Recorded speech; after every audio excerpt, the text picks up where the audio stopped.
Welcome to the Voice of Christ by Reverend Nathaniel सिक्का।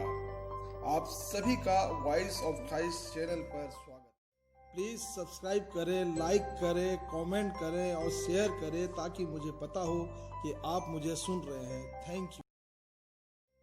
पेंतिकुस्त के दिन में पवित्र आत्मा पाने के बाद प्रेरित और प्रभु में आए नए विश्वासी मिलकर एक संगठित जीवन जीने लगे।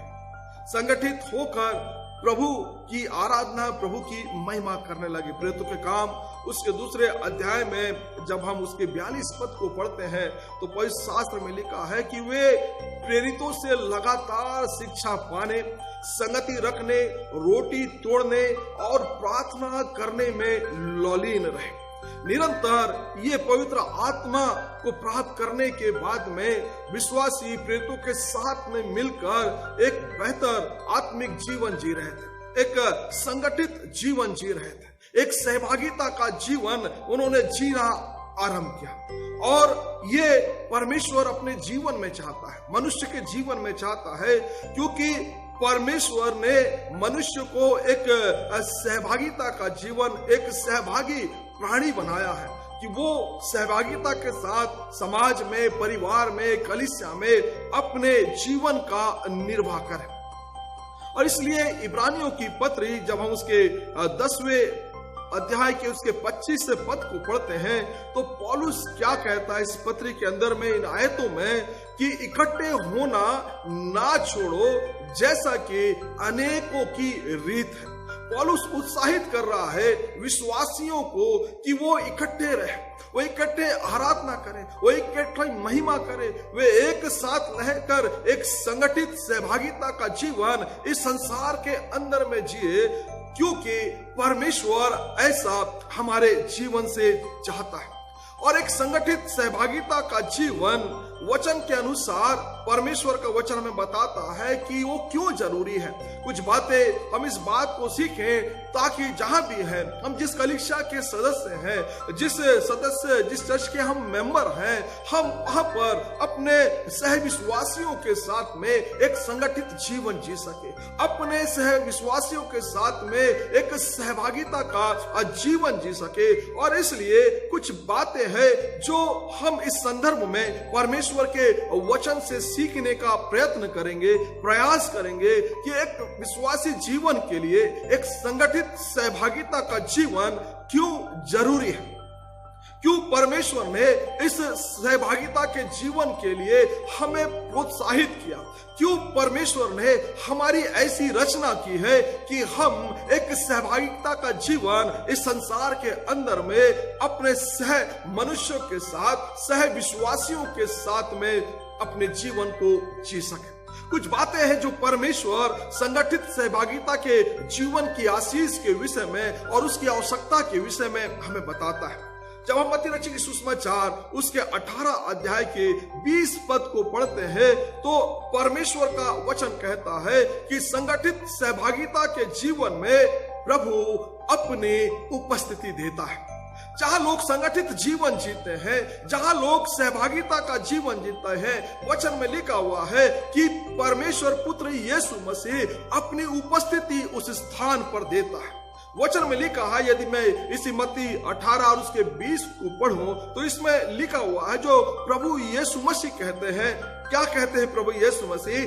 जहां 2 या 3 जन एक मन होते हैं, एकत्रित होते हैं, मैं उनके मध्य में उपस्थित होता हूं।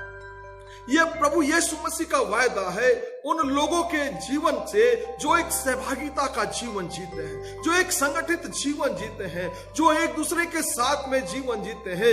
यीशु मसीह कहते हैं कि मैं उनकी सहभागिता में या उनके उपस्थिति में अपनी उपस्थिति देता हूं, मैं उनके मध्य उपस्थित होता हूं। प्यारे मित्रों, एक संगठित जीवन जो मसीह यीशु मसीह में जब हम जीते हैं, प्रभु यीशु मसीह कहता है कि वो रहस्यमय रूप में हमारे जीवन पर अपनी मौजूदगी देता है, अपनी उपस्थिति देता है।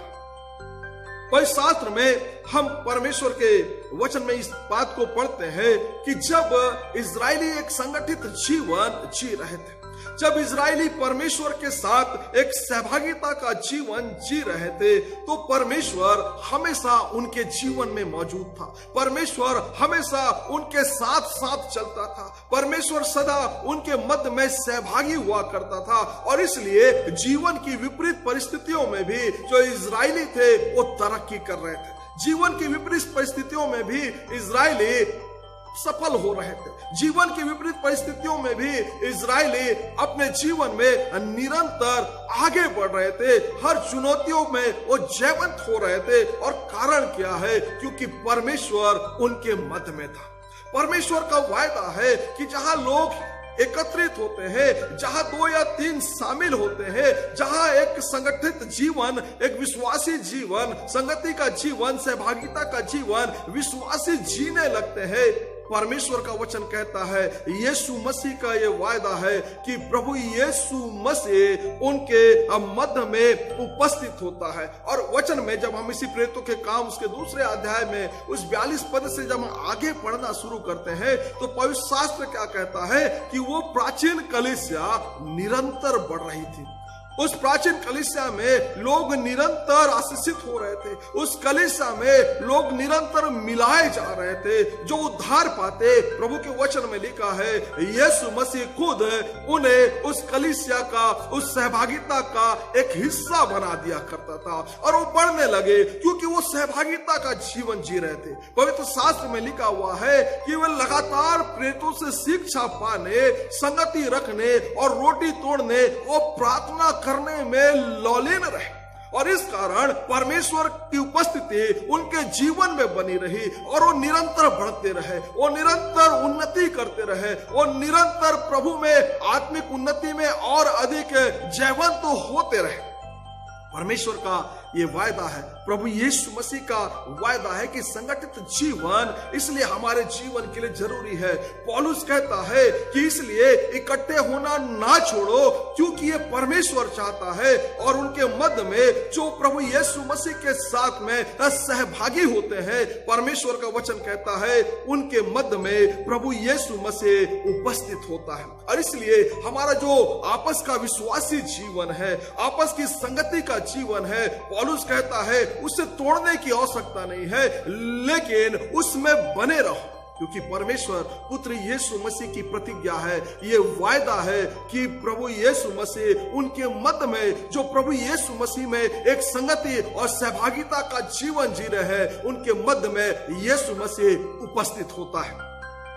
दूसरी बात प्यारे मित्रों, एक सहभागिता का संगठित जीवन हमारे जीवन के लिए इसलिए जरूरी है क्योंकि प्रभु का वचन कहता है कि एक संगठित विश्वासियों की प्रार्थना को प्रभु यीशु मसीह में परमेश्वर सुनता है। यह प्रभु यीशु मसीह का वायदा है कि जहां 2 या 3 लोग मिलकर या उससे अधिक लोग प्रभु यीशु मसीह में आकर एक मन होकर परमेश्वर से प्रार्थना करते हैं, परमेश्वर का वचन कहता है कि ऐसे संगठित विश्वासियों की प्रार्थना को परमेश्वर खुदावन यीशु मसीह के नाम से सुनता है। मत्ती रचित सुसमाचार के उसके 18 अध्याय और जब 19 पद को पढ़ते हैं तो यहाँ पर प्रभु यीशु मसीह का वायदा है कि जहां 2 या 3 एक मन से प्रार्थना करते हैं, उनकी प्रार्थनाओं को मैं सुनता हूं, उनकी प्रार्थनाओं को मेरा पिता सुनता है। प्यारे मित्रों, परमेश्वर ने अपने जीवित कलाम में हमें इस बात के लिए उत्साहित किया है कि हम एक दूसरे के साथ अपने जीवन का निर्वाह करें, अपने विश्वासी जीवन का निर्वाह करें। हम एक संगठित सुसज्जित सहभागिता का जीवन प्रभु यीशु मसीह के नाम में करें क्योंकि प्रभु के वचन में लिखा है कि जब विश्वासी संगठित होकर परमेश्वर से प्रार्थना करते हैं, प्रभु का वचन कहता है परमेश्वर उन प्रार्थनाओं को सुनता है। और इसलिए जब हम प्रेरितों के काम उसके 12 अध्याय को पढ़ते और उसके 5वें पद को पढ़ते तो वचन में लिखा है पतरस बंदी गृह में, पतरस को बंदी गृह में कैद कर दिया गया है। और वचन वहां पर लिखा है 5वें पद में, प्रेरितों के काम 12 उसका 5 में लिखा हुआ है कि कलीसिया लो लगाकर पतरस के लिए प्रभु से प्रार्थना कर रही है। कलीसिया एकजुट होकर एक साथ मिलकर पतरस के लिए प्रार्थना कर रही है। और क्या हुआ नतीजा? परमेश्वर के वचन में लिखा है कि बंदी गृह के द्वार खुल गए, पतरस की बेड़ियां टूट गई और स्वर्गदूत की अगुवाई में पतरस बंदी गृह से बाहर आ गया। प्रभु का यह वायदा है कि वो विश्वासियों की प्रार्थना को जो आपस में मिलकर करते हैं, परमेश्वर उन प्रार्थनाओं को सुनता है। इसलिए हम परमेश्वर के जीवित कलाम में जब निर्गमन की किताब उसका 3 अध्याय 7-8 पद में पढ़ते हैं तो परमेश्वर मूसा से क्या कहता है? मूसा से कहता है कि मूसा, मैंने अपने लोगों के आवाज को सुना है। वो कौन सी आवाज है? वो दर्द की आवाज है, जो उनकी अपनी प्रार्थना की आवाज है। यह उन इजराइलियों की आवाज है जो एक साथ मिस्र में जीवन जी रहे हैं। यह उन इजराइलियों की प्रार्थना है जो एक साथ मिस्र में कष्ट सह रहे हैं। ये एक साथ परमेश्वर को, जो याकूब का और इब्राहिम का परमेश्वर है, उससे पुकार रहे हैं। परमेश्वर का वचन क्या कहता है मूसा से कि मूसा, मैंने उनकी आवाज को सुना है, उनकी विनतियों को सुना है, उनके दर्द को देखा है और मैं अब उतर आया हूं ताकि मैं उनके आंखों से आंसुओं को पोंछ डालूं और उनका मैं छुटकारा करूं। एक संगठित प्रार्थना जो मिस्र के अंदर में इजरायली कर रहे हैं अपनी पीड़ा में। परमेश्वर मूसा से कहता है कि मैंने उन प्रार्थनाओं को सुना है। और शास्त्र के अंदर में लिखा है जब सुलेमान ने परमेश्वर के लिए एक भव्य मंदिर बनाया तो उसमें जरूरी था कि परमेश्वर की उपस्थिति उस मंदिर में हो। और पवित्र शास्त्र में लिखा है कि सुलेमान अपनी प्रजा के साथ में मिलकर परमेश्वर से विनती करने लगा, परमेश्वर से प्रार्थना करने लगा। और वचन कहता है कि परमेश्वर अपना तेज उनके मध्य में उस भवन में उंडेल दिया।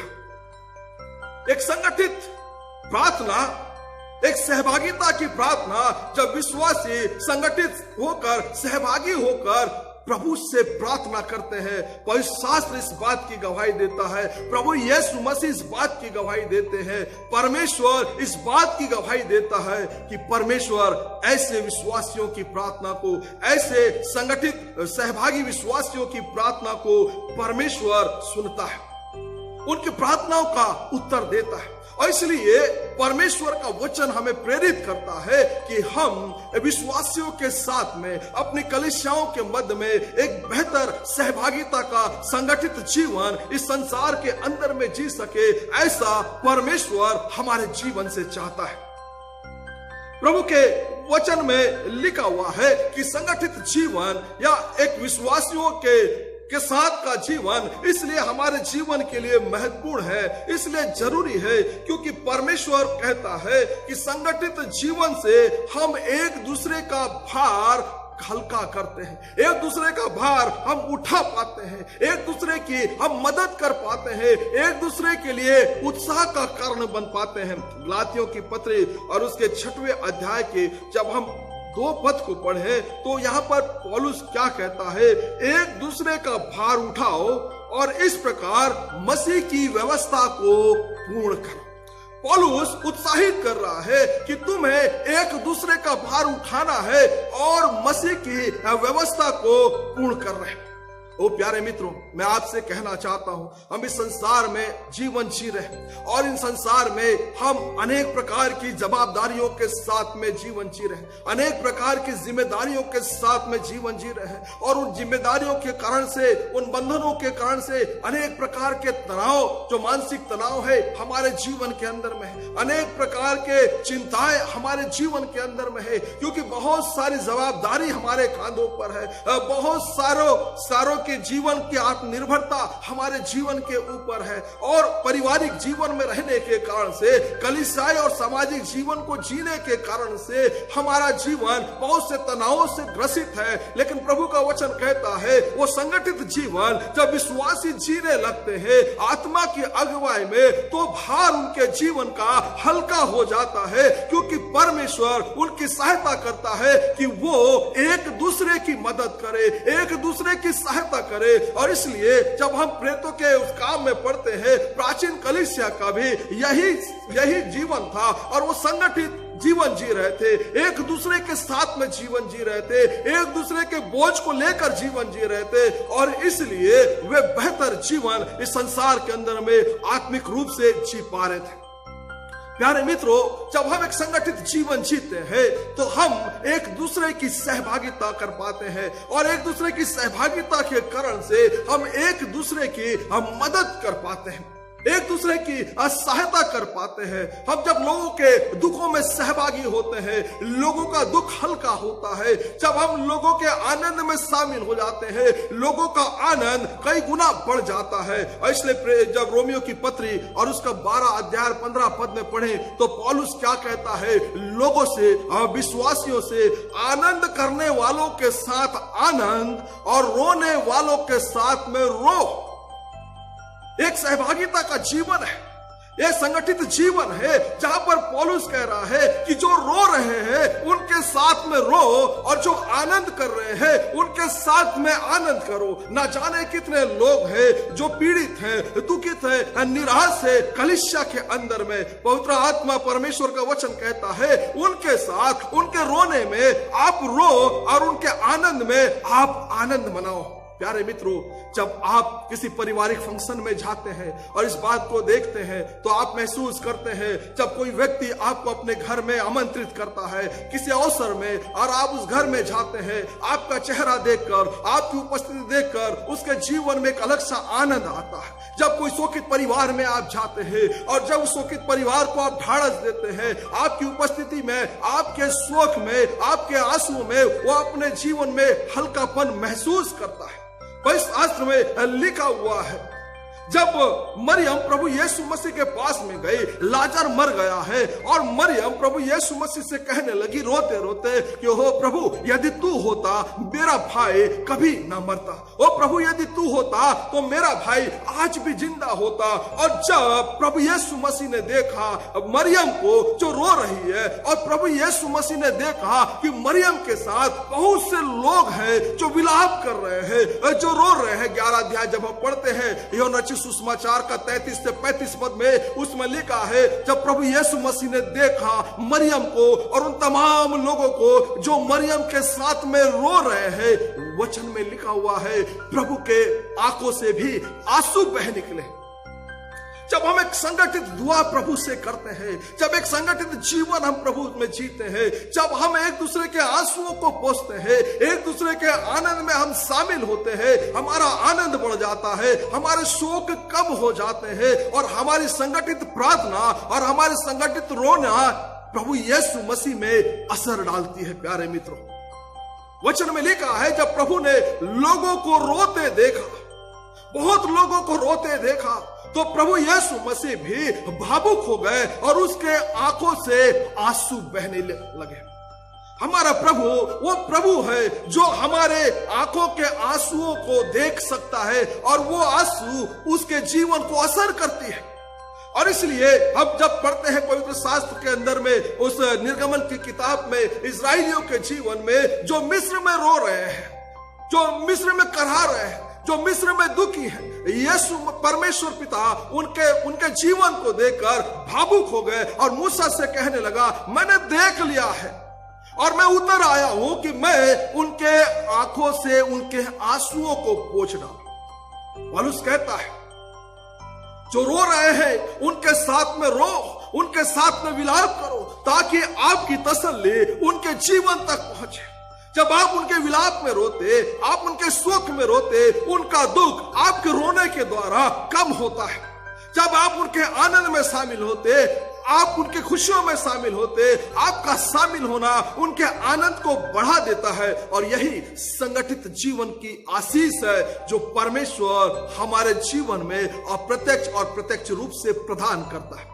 ये संगठित जीवन की ताकत है जो हमें एक दूसरे के साथ में मिलती है, एक दूसरे के साथ में रहने से मिलता है। इसलिए पौलुस कहता है कि इकट्ठा होना ना छोड़ो, लेकिन एक साथ अपने जीवन का निर्वाह करो। प्यारे मित्रों, परमेश्वर पर असर डालते हैं हमारे दुख और हमारे आंसू, और परमेश्वर हमारी संगठित प्रार्थनाओं को सुनकर, हमारे संगठित जीवन को देखकर अपना अनुग्रह हमारे जीवन पर उंडेल देता है। इसलिए एक संगठित जीवन परमेश्वर हमसे चाहता है। परमेश्वर ने हमें ऐसे ही जीवन के लिए बनाया है। परमेश्वर ने हमें ऐसे ही जीवन के लिए रचा है। हमारी जो रचना हुई है वो एकांकी जीवन के लिए नहीं हुई है। हमारी जो रचना हुई है वो सहभागिता के जीवन के लिए हुई है कि हम एक सहभागिता का जीवन इस संसार के अंदर में जी सके और उसी सहभागिता के जीवन में हमारे आत्मिक जीवन की सुरक्षा, उसी सहभागिता के जीवन में हमारे आत्मिक जीवन की बढ़ती है, उसी सहभागिता के जीवन में हम दिन प्रतिदिन उन्नति करते चले जाते हैं। जैसा कि प्रेरितों के काम के अंदर में उस प्राचीन प्रारंभिक कलीसिया के विषय में हम पढ़ते हैं, वो दिन प्रतिदिन क्यों बढ़ रहे हैं? क्योंकि वो संगठित है। वो दिन प्रतिदिन क्यों बढ़ रहे हैं? क्योंकि परमेश्वर का आत्मा उनके संगठित जीवन में। क्यों प्रभु ने पतरस में कलीसिया की स्थापना की कि लोग कलीसिया में रहे, लोग संगठित रहे, लोग एक साथ मिलकर रहे, एक सहभागिता का जीवन जिए? क्योंकि परमेश्वर जानता है कि परमेश्वर ने मनुष्य को ऐसे ही बनाया है कि उसका जीवन एक संगठन में, उसका जीवन एक सहभागिता में बेहतर और सुरक्षित और आनंदित रहता है। इसलिए पौलुस कहता है कि एक दूसरे के साथ में रहो, एक दूसरे के साथ में मिला करो, एक दूसरे के साथ में इकट्ठा हो, क्योंकि ये हमारे जीवन की जरूरत है, प्राथमिक जरूरत है जो हमारे जीवन को अत्यधिक आशीषित करती है और आत्मिक रूप में हमें आगे बढ़ाती है। प्यारे मित्रों, संगठित सहभागिता के जीवन से हम प्रभु की आज्ञा मानना सीखते हैं। हम प्रभु की आज्ञा को मानने के लिए प्रेरित होते हैं। जब हम गलातियों की पत्री और उसका 6वां अध्याय और 2 पद को फिर से पढ़े तो यहां पर पौलुस क्या कहता है? एक दूसरे का भार उठाओ और मसीह की व्यवस्था को पूर्ण करो। एक दूसरे का भार उठाओ और मसीह की व्यवस्था को पूर्ण करो। मसीह की व्यवस्था क्या है? मसीह की व्यवस्था मसीह का प्रेम है जो परमेश्वर ने हमें दिया है एक आज्ञा के रूप में। और जब हम उस प्रेम की व्यवस्था को, जो मसीह की व्यवस्था है, अपने जीवन में एक दूसरे के लिए प्रकट करते हैं, जब अपनी प्रेम की व्यवस्था को हम अपने जीवन में स्थान देते हैं या उसे आज्ञा का पालन करते हैं, प्यारे मित्रों, तब हम एक दूसरे की सहायता कर पाते हैं, तब हम एक दूसरे को महत्व दे पाते हैं, तब हम एक दूसरे की बोझ को हल्का कर पाते हैं, तब हम एक दूसरे के साथ एक बेहतर जीवन इस संसार के अंदर में जी पाते हैं जिसके लिए हम बनाए गए। और इसलिए प्रभु यीशु मसीह ने जब भी अपने चेलों को कहीं सेवा के लिए भेजा, अकेले नहीं भेजा किंतु 2 व्यक्ति करके भेजा, 2-2 करके भेजा, क्योंकि प्रभु इस बात को जानता है कि मनुष्य एकांकी मनुष्य नहीं है, लेकिन वो एक संगठित और एक सहभागी मनुष्य है और इसी में उसके जीवन की बढ़ती है, इसी में उसके जीवन की तरक्की है, इसी में उसके जीवन की उन्नति है। और प्यारे मित्रों, परमेश्वर का जीवित कलाम हमें प्रेरित करता है कि कलीसियाएं कैसे बढ़ती है और विश्वासी कैसे आनंद के साथ में जीवन जीते हैं। विश्वासियों का आत्मिक जीवन कैसे बढ़ता है जब वो आत्मिक जीवन, संगठित जीवन जीते हैं, एक दूसरे के साथ में जीवन जीते हैं, और तब उनका आत्मिक जीवन बेहतर और बेहतर होता चला जाता है, क्योंकि वो एक दूसरे की सहायता करते हैं, वो एक दूसरे की मदद करते हैं, वो एक दूसरे को उत्साहित करते हैं, एक दूसरे के मन के बोझ को हल्का करते हैं, और इस प्रकार वे अपने जीवन में आगे और आगे बढ़ते चले जाते हैं। बहुत से लोग हैं जो संगठित जीवन या कलीसियाई जीवन का तिरस्कार करते हैं। उन्हें नहीं लगता है कि कलीसिया के साथ में हम एक सहभागिता का जीवन जी। बहुत से लोग हैं जिन्हें नहीं लगता है कि वो परमेश्वर के लोगों के साथ में उठना बैठना करें। बहुत से लोग हैं जिन्हें नहीं लगता है कि वो कलीसिया के साथ में एक संगठित जीवन जिए। उनको लगता है हमारी देखरेख के लिए बहुत से लोग हैं, उन्हें लगता है हमारी सहायता के लिए हमारे बहुत से अच्छे पड़ोसी हैं, उन्हें लगता है कि हमारे जीवन में दुख में और सुख में शामिल होने के लिए बहुत से हमारे रिश्तेदार हैं, बहुत से हमारे दोस्ती यार हैं, और हमें कलीसिया या मसीह यीशु के संगति में से एक संगठित जीवन जीने की आवश्यकता नहीं है। और बहुत से लोग इस संगठित यीशु मसीह में जीवन जीने के लिए उसका तिरस्कार करते हैं। प्यारे मित्रों, हो सकता है कि बहुत से लोग हो जो उनके दुखों में शामिल हो सकते हैं, हो सकता है बहुत से लोग हो जो उनके उनके मदद के लिए शामिल है, लेकिन प्यारे मित्रों वो आपको एक आत्मिक सहभागिता नहीं दे सकते, वो आपको एक आत्मिक संगति नहीं दे सकते, और एक आत्मिक संगति के अभाव में आपका जीवन पतन होता चला जाएगा। आप परमेश्वर से दूर होते चले जाएंगे, आप परमेश्वर के राहों से दूर होते चले जाएंगे, और आपका आत्मिक जीवन एक संगठित जीवन के अभाव में, जो मसीह संगठित जीवन है उसके अभाव में आपका जीवन, आपका विश्वास पतन की ओर अग्रसित होगा। प्यारे मित्रों, इसलिए परमेश्वर नहीं चाहता है कि कोई विश्वासी अलग रहे, परमेश्वर नहीं चाहता है कि कोई विश्वासी एकांकी रहे, परमेश्वर नहीं चाहता है कि कोई विश्वासी कलीसिया से दूर रहे, परमेश्वर नहीं चाहता है कि विश्वासी संगठित जीवन से अलग रहे, क्योंकि प्रभु को मालूम है कि शैतान फाड़ खाने वाले भेड़िए के समान इस ताक में है कि कोई तो टूटे, कोई तो अलग हो और मैं उससे फाड़ खाऊं। प्रभु के वचन में लिखा है हवा के विषय में, जब शैतान उसके जीवन को बर्बाद किया, जब शैतान ने उसके जीवन को गिरा दिया, जब शैतान ने उसके जीवन को नाश किया, तब हवा क्या कर रही थी और कहां थी? पवित्र शास्त्र के अंदर में लिखा है कि वो आदम से अलग थी और अकेली थी, और जब वो अकेली थी, पवित्र शास्त्र कहता है उस वक्त में शैतान ने उसके जीवन को भरमा दिया।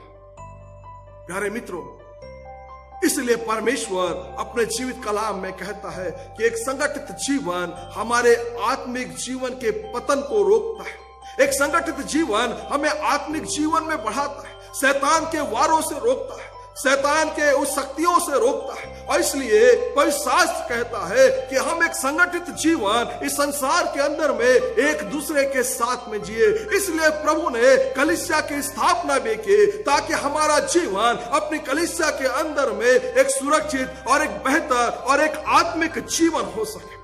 इसलिए प्रभु यीशु मसीह ने प्रभु भोज की स्थापना भी की, ताकि विश्वासी प्रभु भोज में शामिल हो और इस विश्वास के साथ में ऊर्जावान बने कि हम एक दूसरे के साथ में सहभागी है, हम प्रभु यीशु मसीह में सहभागी है, और इसलिए हम अकेले नहीं है, और इसलिए हमारे जीवन को कोई नाश नहीं कर सकता है। प्रभु भोज वो शक्ति हमें देती है, वो ऊर्जा हमें देती है कि हमारे लोग जिनके साथ में हम मेज में शामिल होते हैं, वो आत्मिक लोग हमारे साथ हैं। जब हम मेज में शामिल होते हैं, हमें इस बात का विश्वास होता है कि हमारा प्रभु जिसके साथ हम सहभागी है वो हमारे साथ है, और आपका यह विश्वास आपको प्रेरित करता है, आपका यह विश्वास आपको ऊर्जावान बनाता है कि आप अकेले नहीं, कि शैतान आप पर हावी हो जाए और आपके जीवन का पतन कर दे। प्यारे मित्रों, विश्वासी जब तक संगठित जीवन जीते रहते हैं, पवित्र शास्त्र में लिखा है परमेश्वर अपनी आशीष से उनके जीवन में बिखेरता रहता। प्राचीन कलीसिया संगठित थी, प्राचीन कलीसिया लगातार प्रभु के सानिध्य में बनी रहती थी, लगातार एक दूसरे के साथ में संगति किया करती थी, लगातार एक दूसरे के साथ में एक संगठित जीवन जिया करते थे। और पवित्र शास्त्र में लिखा हुआ है कि वे हर परिस्थिति में बढ़ते रहे, हर परिस्थिति में परमेश्वर उन्हें बढ़ाता रहा, हर परिस्थिति में परमेश्वर उन्हें आनंदित रखा, हर परिस्थिति में परमेश्वर उनके शोक को दूर करता रहा, हर परिस्थिति में परमेश्वर उनके ऊर्जा को विपरीत परिस्थितियों में भी बनाए रखा। इसलिए पौलुस कहता है कि इकट्ठे होना ना छोड़ो, एक दूसरे के साथ में सहभागिता ना छोड़ो, एक दूसरे के साथ में एक संगठित जीवन करना ना छोड़ो, जीना ना छोड़ो, क्योंकि हम इसी रूप में बनाए गए। हम चाहे कितने बलवान हो जाए, हम चाहे कितने ताकतवर हो जाए, हम एकांकी जीवन जी नहीं सकते, क्योंकि हमारी रचना उस रूप में नहीं हुई है। हमें तोड़ा जा सकता है, हमारे जीवन को बर्बाद किया जा सकता है, और इसलिए परमेश्वर ने हमें एक ऐसी कलीसिया दी, परमेश्वर ने हमें ऐसे आत्मिक लोगों का समूह दिया जहां पर हम अपने आत्मिक जीवन में सुरक्षित और प्रभु यीशु मसीह में बढ़ते चले जाते हैं। इसलिए प्यारे मित्रों, आप जहां पर भी है, जिस कलीसिया के सदस्य हैं, जिस समूह के सदस्य हैं, वहां की संगति करना ना छोड़े, वहां की सहभागिता करना ना छोड़े, वहां पर आराधना करना ना छोड़े, वहां के लोगों के साथ में संगति करना, सहभागिता करना ना छोड़े, क्योंकि ये हमारे जीवन की जरूरत है, ये परमेश्वर की आज्ञा है और इसी में हमारा जीवन बढ़ता और उन्नति करता चला जाता है।